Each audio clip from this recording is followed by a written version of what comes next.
ఎప్పటికైనా సొంతం.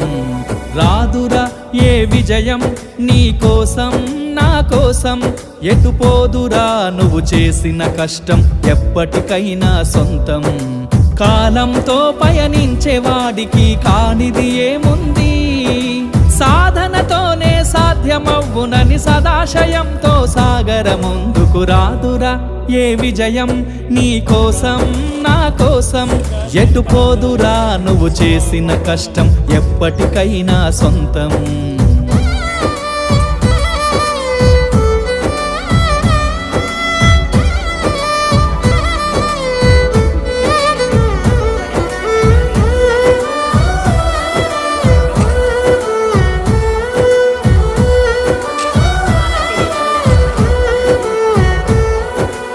ఆకాశంలో అలలాగా పోయే ఆ పక్షులనే చూడు, అనుకున్న